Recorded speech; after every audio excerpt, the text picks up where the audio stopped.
मैं चाहता हूं ये दर्द बढ़े। जिन निर्दोषों के साथ जो यहां हमारे बच्चे कर रहे हैं, सारे नहीं, जो भी हैं, आप जानते हो बहुत अच्छे से कौन क्या कर रहा है, मुझसे बेहतर जानते हो, आप यहीं पर रहते हो। उन निर्दोषों के साथ जो हो रहा है उसका दर्द आप तक पहुंचना चाहिए। लोगों ने सुसाइड तक किया, आपको पता है?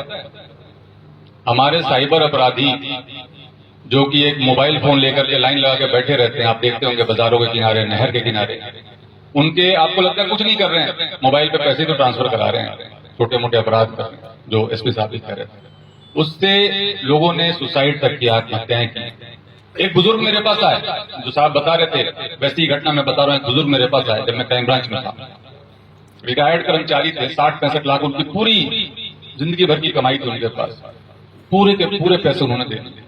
उन्होंने कहा कि साहब मेरा एक ऐसा वीडियो रिकॉर्ड कर लिया और मुझे ब्लैकमेल करना शुरू किया पुलिस बन करके, और मेरे घर में जवान लड़के हैं, उनकी पत्नियां हैं, और मेरे पोतियां भी जवान हो गई हैं। मान लीजिए अगर ऐसा कोई बात उनको पता चल जाती तो मैं तो सुसाइड कर लेता। तो मैंने 60 लाख रुपए देता गया और सारी जमा पूंजी चली गई, अभी भी मुझे धमका रहा है। तब वो मेरे पास आया जब उसके सारे पैसे खत्म हो गए।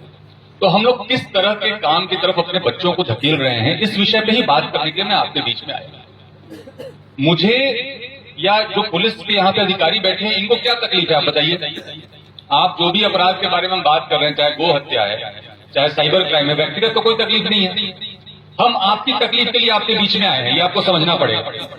मैं डीप के एक नागरिक के तौर पे आपके बीच में आया हूं, क्योंकि आप देख रहे हो आपके बच्चे खराब हो रहे हैं। वो खराब बच्चे आपकी महिलाओं को खराब कर रहे हैं, आपके पड़ोस में जो लड़कियां उनको खराब कर रहे हैं, जैसा आप बता रहे थे। उन बच्चों के कारण वो निर्दोष भी परेशान हो रहे हैं, जो आप कह रहे हैं कि रातों में पुलिस इनको वेरीफाई करने के लिए ले जाती है। तो उसकी जड़ में तो जाना पड़ेगा ना, कि आखिर ये उद्भूत कहां से हो रहा है, उत्पन्न कहां से हो रहा है, और उनके लिए हम क्या कर रहे हैं। अगर हाथ उठा करके हम यहाँ पे पूछे कि कितने लोगों ने खुद साइबर क्रिमिनल्स की सूचना पुलिस तक जाके दी है, तो शायद यहाँ 5-10 से ज्यादा लोग हमें नहीं मिल पाएंगे। हम आगे बढ़ के उनके बारे में नहीं बताते। मैं चाहता हूं कि हम बताएं, आगे बढ़ के बताएं, और साथ में उनको भी बताएं कि पुलिस तुम्हारे साथ जो कुछ भी करेगी कानूनन तौर पे, उसमें हम बीच में कहीं आने वाले नहीं है।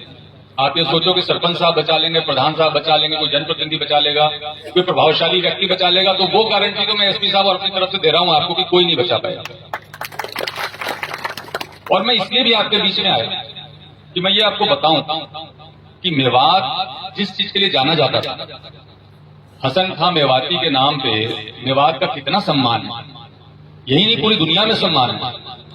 और जो बता रहे थे एक भाई साहब मेरे यहाँ पे कि कितना ब्रेन है यहाँ पे, यहाँ के आप मैकेनिक्स को देख लीजिए, यहाँ के ड्राइवर्स को देख लीजिए, इवन जो अपराध कर रहे हैं उसमें भी अगर आप केवल उसके ब्रेन के पार्ट को देखो, टेक्निकल पार्ट को देखो, तो कितने शार्प हैं बच्चे हमारे, और उनको हम सही दिशा नहीं दिखा पा रहे। जिम्मेदारी किसकी है? आपकी और हमारी। तो हम बीच में बैठ करके ये बात तो करें कि हम इनको कोई दिशा देना भी चाहते कि नहीं देना चाहते। अगर हमें लग रहा है कि अपराध से आने वाले पैसे से फायदा बहुत है, मकान बड़े बन रहे हैं, दुकान बड़ी बन रही है, गाड़ियां बड़ी बड़ी आ रही हैं, तो मैं आपको ये भी बताना चाहूंगा कि आने वाले समय में न तो वो दुकान बचेंगे, न तो वो मकान बचेंगे, और गाड़ियां तो शायद नहीं बचेंगी। एक एक काम पीछा करेंगे। बुलडोजर चलेगा, बुलडोजर चलेगा, अपराधियों के घरों पे चलेगा, 100% चलेगा। हम चाहते हैं कि उसके पहले हम लोग ऐसे कदम उठाएं कि जो बच्चे अभी इससे दूर है कम से कम वो उसकी तरफ आकर्षित नहीं।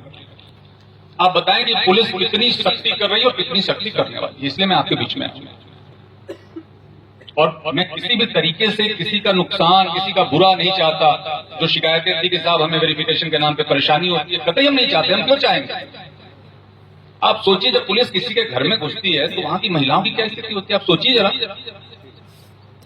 जो माताएं होती हैं वहां पे, जो बहनें होती हैं, वो किस तरीके से बेचारी अपनी इज्जत को बचा के कहीं किसी कोने में दुपक रही होती है, छुप रही होती है। देख के अच्छा लगता है हमें? बिल्कुल भी नहीं लगता। लेकिन वो जो नालायक जिसके कारण ये स्थिति आ रही है, उसको पकड़ के, कान पकड़ के हम कभी पुलिस को देके आ रहे हैं क्या? इसके लिए मैं आपके बीच में मैं ये अपेक्षा करता हूं कि आज के इस बैठक, इस मीटिंग में हम ये तय करके उठे कि जो लोग भी हमारी पूरी कौम को खराब कर रहे हैं, जो लोग भी हमारी पूरी नस्ल को खराब कर रहे हैं और पूरे देश दुनिया में हमारी बदनामी करा रहे हैं मेवात के नाम पे, उस बीमारी को हम यहां से दूर हटा के रहेंगे। गो हत्या और गो तस्करी आप बता रहे हैं कि 80% कम हो गई, 90% कम हो गई, बहुत खुशी की बात है। गो हत्या के पक्ष में भी कई लोग अपने तर्क दे जाते हैं। कभी कभी कई बार आपने सुने होंगे कुछ ऐसे भी ख्यालात रखने वाले होते हैं, देश विदेश के होते हैं, कई बार भारत के नहीं होते, कि भाई खान पान की सबको छूट है, कपड़े पहनने की सबको छूट है। ठीक है, छूट है, लेकिन जो इस देश का कानून है, जो इस देश का संविधान है, जिसके कारण हम लोग को आजादी के साथ रहने की ताकत मिली है, अधिकार मिला है, क्या हम उस कानून को नहीं मानते? क्या हम ये बताना चाहते हैं? जो हमारे देश का कानून है उसको हम नहीं मानते? जो हमारे देश की संस्कृति है, हमें पता है कि हो सकता है किसी देश विदेश की संस्कृति में ऐसा हो जहां की गाय की पूजा नहीं होती, लेकिन हमारे देश की संस्कृति में गाय को माता मानते हैं, पूजा करते हैं,